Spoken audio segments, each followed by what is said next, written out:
Bismillahirrahmanirrahim. Assalamualaikum warahmatullahi wabarakatuh. Waalaikumsalam warahmatullahi wabarakatuh. Yang saya hormati Bu Suyanti, Ketua Gugus Anggrek Kecamatan Kerjo. Yang saya hormati rekan-rekan atau teman sejawat Gugus Anggrek yang saya hormati. Pertama-tama marilah kita panjatkan puji syukur kehadirat Allah yang Maha Esa, yang mana telah melimpahkan rahmat hidayahnya kepada kita semua sehingga kita dapat bertemu, berkumpul dalam keadaan sehat walafiat. Allahumma amin. Yang kedua, sholawat serta salam kita haturkan kepada junjungan Nabi kita, Nabi besar kita, Nabi agung kita, Nabi Muhammad Sallallahu Alaihi Wasallam, yang kita tunggu-tunggu syafaatnya di yaumul akhir nanti. Amin. Pertama-tama saya memperkenalkan diri dulu. Nama saya Sulastri dari TK Aisyah Motok, calon guru penggerak angkatan 7 Kecamatan Kerjo, Kabupaten Karanganyar. Di sini saya akan menyampaikan sosialisasi program guru penggerak modul 1.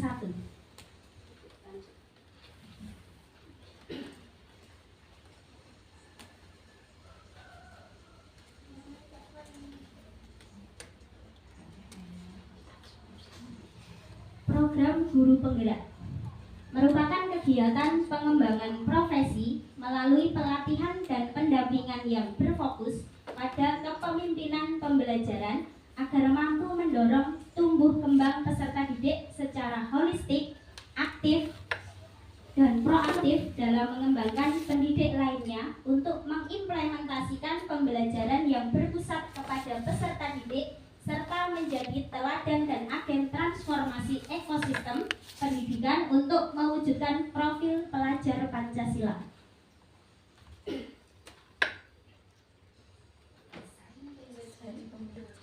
Desain pembelajaran melalui pendekatan andragogi dan blended learning selama 6 bulan dengan metode pelatihan dalam jaringan atau daring, lokakarya, dan pendampingan individu. Proporsi kegiatan terdiri atas 70% belajar di tempat bekerja on the job training, 20% belajar bersama rekan sejawat, dan 10% belajar bersama narasumber, fasilitator, dan pendamping. Alur belajar merdeka. Yang pertama, mulai dari diri sendiri. Ini alur pada saat sudah masuk pembelajaran di guru penggerak. Yang pertama, mulai dari diri. Kedua, eksplorasi konsep. Ketiga, ruang kolaborasi. Keempat, refleksi terbimbing. Kelima, demonstrasi kontekstual. Keenam, elaborasi pemahaman. Dan terakhir, koneksi antar materi. Selanjutnya, aksi nyata. Modul 1. Di modul 1 ini ada submodul 1.1 sampai dengan 1.4. Yang pertama, 1.1, Filosofi Pendidikan Ki Hajar Dewantara. Modul 1.2, Peran dan nilai-nilai guru penggerak. Dan 1.3, Visi guru penggerak. Dan terakhir 1.4, Budaya positif.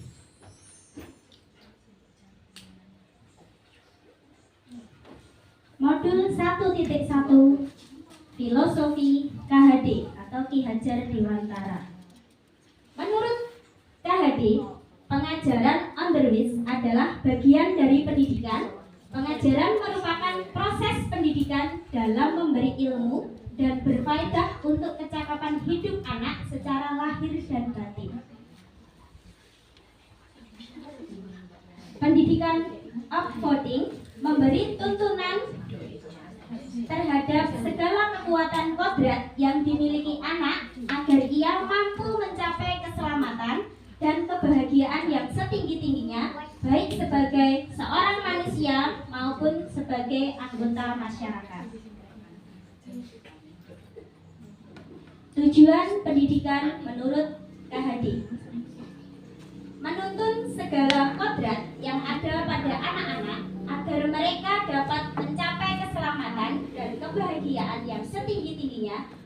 sebagai manusia maupun sebagai anggota masyarakat. Kodrat alam berkaitan dengan sifat dan bentuk lingkungan di mana anak berada, sedangkan kodrat zaman berkaitan dengan isi dan irama. Budi pekerti.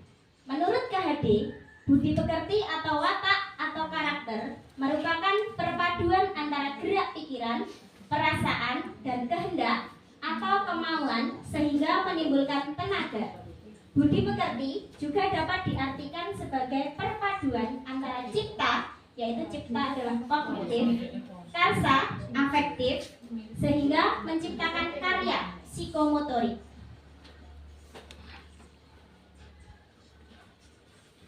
Tujuan utama pendidikan nasional Indonesia sejalan dengan pemikiran KHD. Pendidikan dan pengajaran merupakan usaha persiapan dan persediaan untuk segala kepentingan hidup manusia, baik dalam hidup bermasyarakat maupun hidup berbudaya.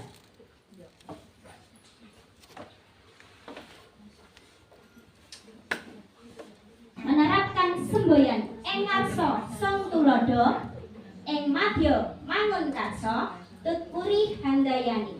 Apa yang dimaksud engarso song tulodo? Engarso song tulodo itu di depan kita memberi tauladan. Terus eng madya mangun karso, di tengah kita memberi semangat. Dan tutpuri handayani, di belakang kita sebagai atau mampu mengikuti. Terus sebagai pamong dalam memberi tuntutan dan arahan agar anak tidak kehilangan arah dan membahayakan dirinya.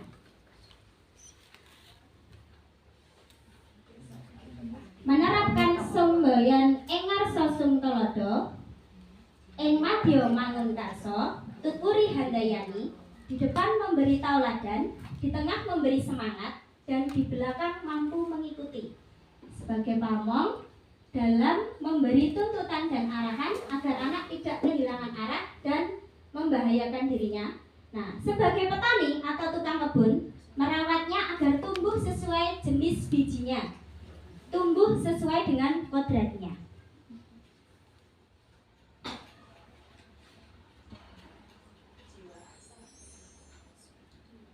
Kerangka filosofi merdeka belajar. Nah, tentunya Bapak Ibu enggak ada. Ibu-ibu ada yang sudah hafal atau sudah dihafal di luar kepala. Ini tentang profil pelajar Pancasila. Yang pertama apa, Ibu-ibu? Beriman dan bertakwa kepada Tuhan Yang Maha Esa dan berakhlak mulia. Yang kedua, kreatif. Ketiga, gotong royong. Keempat, kebinekaan global. Kelima, bernalar kritis. Dan terakhir, mandiri.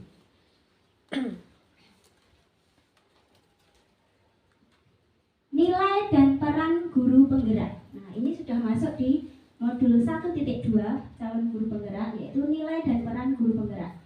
Apa aja nilai peran guru penggerak? Yang pertama, mandiri. Mandiri itu adalah mampu mendorong diri sendiri untuk berubah. Yang kedua, reflektif. Senantiasa belajar dari pengalaman. Yang ketiga, kolaboratif. Mampu bekerja sama dengan berbagai pihak. Nah, termasuk saya di sini, saya juga berkolaborasi, tentunya juga membutuhkan teman-teman untuk bisa menjalankan aktivitas yang saya jalankan sekarang ini. Nah, yang keempat, inovatif. Memiliki ide atas masalah yang terjadi dan hal-hal baru. Terakhir, berpihak pada murid. Mengajar berdasarkan kepentingan dan karakter murid.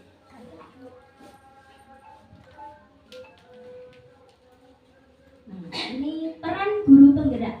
Peran guru penggerak ada 5 juga. Yang pertama, menjadi pemimpin pembelajaran.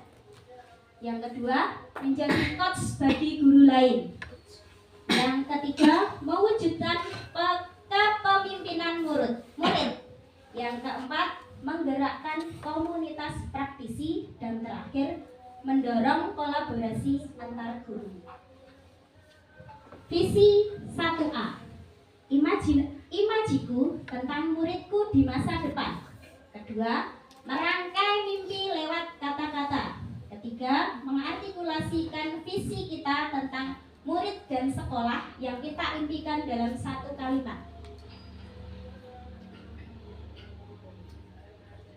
Selanjutnya, inquiry apresiatif adalah sebuah pendekatan manajemen perubahan berbasis kolaboratif dan kekuatan. 1A dimulai dengan menggali hal-hal yang positif, keberhasilan yang telah dicapai, dan kekuatan yang dimiliki organisasi sebelum organisasi menapak pada tahap selanjutnya dalam melakukan perencanaan perubahan. Fokus 1A pada kekuatan yang dimiliki. Fokus inquiry apresiatif pada kekuatan yang dimiliki setiap anggota dan menyatukannya untuk menghasilkan kekuatan tertinggi. Model manajemen perubahan inquiry apresiatif melalui tahapan bagja. Nah, apa itu bagja? Kita lihat bersama. Bagja dari huruf B, awalnya B. Buat pertanyaan. Yang kedua A, ambil pelajaran. Yang G, gali mimpi. J, jabarkan rencana. Dan A, atur dan eksekusi. Guru diibaratkan sebagai seorang petani yang memiliki peranan penting untuk menjadikan tanamannya tumbuh subur. Guru harus mengusahakan sekolah jadi lingkungan yang menyenangkan, menjaga dan melindungi murid dari hal-hal yang tidak baik.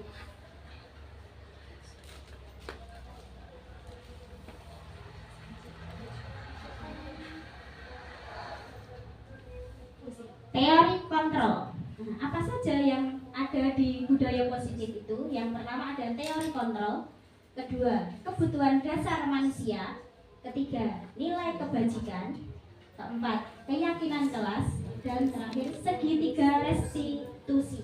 Nah, di sini saya sedikit menambahkan atau menanya ibu-ibu yang ada di sini, pernahkah ibu-ibu membuat keyakinan kelas atau kesepakatan kelas antara guru dan murid? Pernahkah, Bu? Pernah. Pernah. Oh, setiap hari. Oke, alhamdulillah.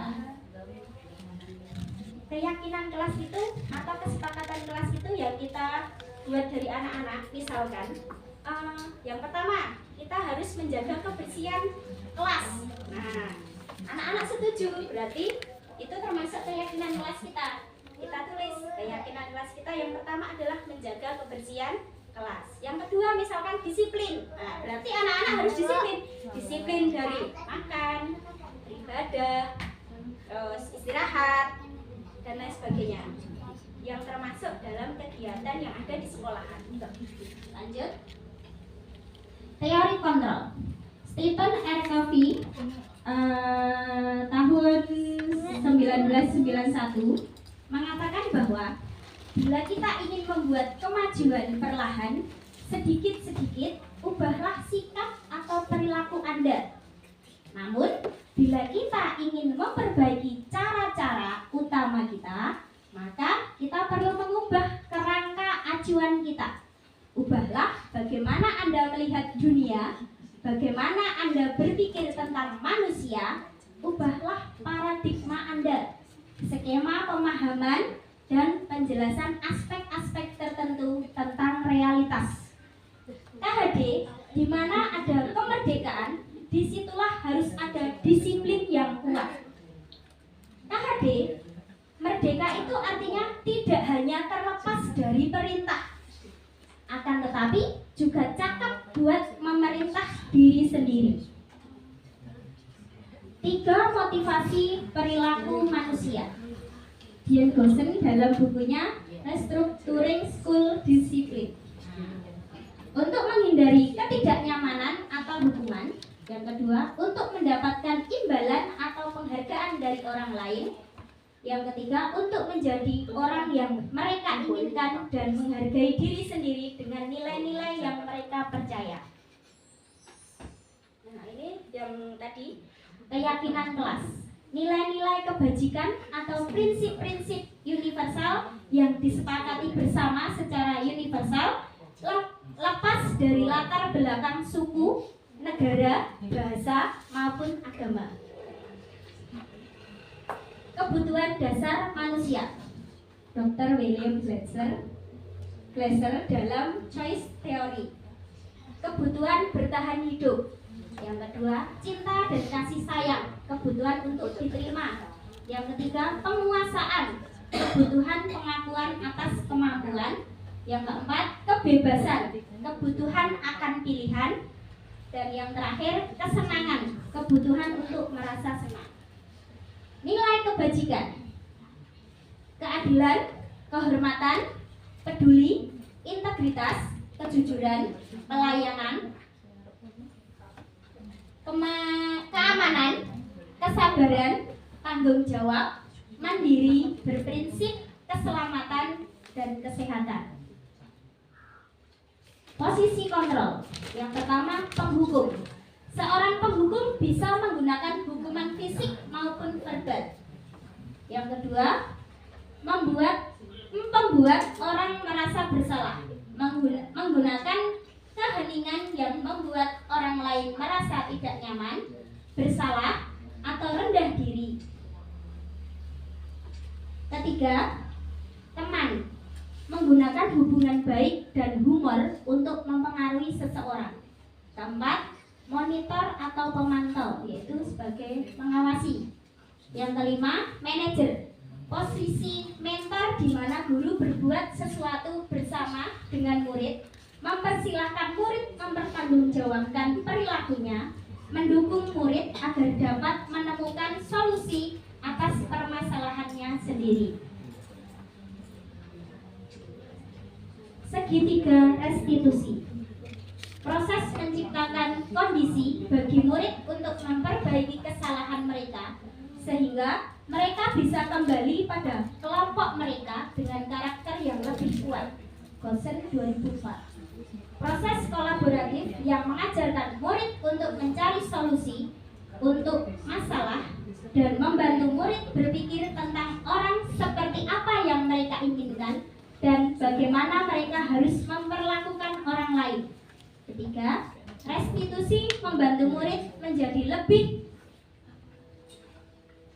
memiliki tujuan disiplin positif dan memulihkan dirinya setelah berbuat salah. Tahapan segitiga restitusi. Yang pertama, menstabilkan identitas. Kedua, menanyakan keyakinan kelas. Ketiga, validasi tindakan yang salah. Ini sebagian besar contoh kegiatan di lembaga kami, TK Aisyah Botok. Contoh kegiatan atau perilaku tertib. Nah, kita biasanya setiap pagi menyambut anak-anak di depan pintu gerbang. Nah, biasanya salam, senyum, sapa, 5S itu pokoknya. Terus yang kedua, beribadah, bermain, makan bersama, baca Iqra, cuci tangan, antri, belajar antri sejak dini, pembelajaran berpihak pada anak.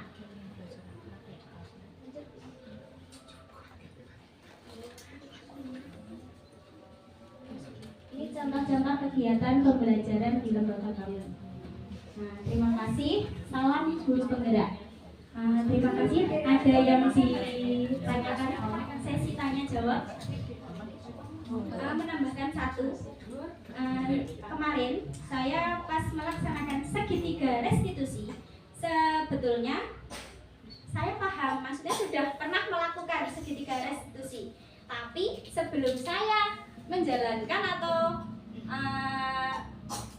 mengikuti pembelajaran sebagai calon guru penggerak, saya nggak tahu itu namanya segitiga restitusi. Padahal setiap hari saya sudah pernah lakukan, mungkin ibu-ibu juga pernah, tapi nggak tahu namanya segitiga restitusi. Segitiga restitusi itu apa kok? Nggak tahu, padahal kita sering melaksanakan. Nah, contoh satu kemarin saya melaksanakan segitiga restitusi. Nah, pada saat istirahat, anak saya, peserta didik saya, bermain di halaman. Dia sedang makan membawa jajan, padahal sudah makan bersama, tapi dia membawa jajanan lagi, dibawalah keluar. Nah, dia duduk makan jajannya itu, dibuka. Setelah habis, dia itu kok buang sampahnya langsung dibuang situ saja, di bawahnya, nggak di tempat sampah. Nah, itu saya dekatin anaknya. Mas Tosi, kok buang sampahnya di sini? Dia merasa bersalah sih sebenarnya, tapi kan senyum-senyum. Enggak, Bu. Dan di mana, Bu? Enggak tahu. Padahal dia itu pinter. Tapi ayo dibuang di tempat sampah, diambil lagi saya suruh. Diambil, saya antarkan. Ini tempat sampahnya. Nah, itu salah satu segitiga restitusi saya. Nah, kemudian nggak hanya saya deketin segitu saja, Bu. Nah, habis buang sampahnya itu, Mas Tosi saya panggil ke kelas. Mas Tosi, duduk sini sama Bu Lesri, duduk sini dulu.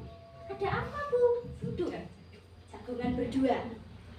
Saya tanya, Mas Tosi, tadi kok buang sampahnya sembarangan ya? Kalau buang sampah di mana? Di tempat sampah, Bu. Nah, itu tahu. Tadi kok buang sampahnya habis makan jajan, buang sampahnya di halaman. Ya, Bu. Terus saya kembali ingatkan kembali keyakinan kelas kita. Keyakinan kelas kita itu apa? Mas Tosi, ingat gak? Kita buat kesepakatan keyakinan kelas kita. Ya, Bu. Buang sampah harus di tempat sampah, harus menjaga kebersihan.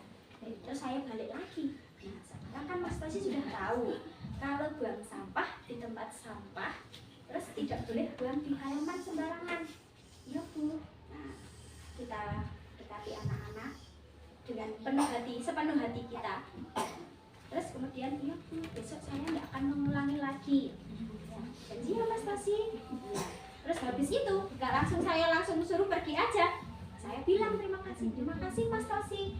Mas Tosi hari ini sudah baik, sudah mau mengerti, sudah mau mengingat kembali keyakinan kelas kita. Terima kasih, Mas Tosi hebat. Saya salimin, saya peluk Mas Tosinya. Nah, terus kemudian Mas Tosi kembali ke bermain lagi istirahatnya. Nah, seperti itulah segitiga restitusi yang kemarin saya buat di program guru penggerak atau pembelajaran guru penggerak. Nah, sedikit tadi sosialisasi guru penggerak saya. Mari teman-teman, guru penggerak, calon guru penggerak itu pembelajarannya kalau sudah terjun bisa mengikuti, semangat pokoknya. Nah, kita juga banyak ilmu, tambah pengalaman. Saya gini, pas 1 bulan itu rasanya nggak sepanjang tuh. Wah, tugasnya akeh. Tapi anak aku gak bisa garap. Bolak-balik piye. Tapi tidak. Dengan berlanjutnya waktu, okay. Alhamdulillah saya bisa melewati pembelajaran di guru penggerak ini. Nah, terima kasih ibu-ibu. Sedikit sosialisasi guru penggerak saya, banyak salahnya mohon maaf. Assalamualaikum warahmatullahi wabarakatuh. Waalaikumsalam warahmatullahi wabarakatuh.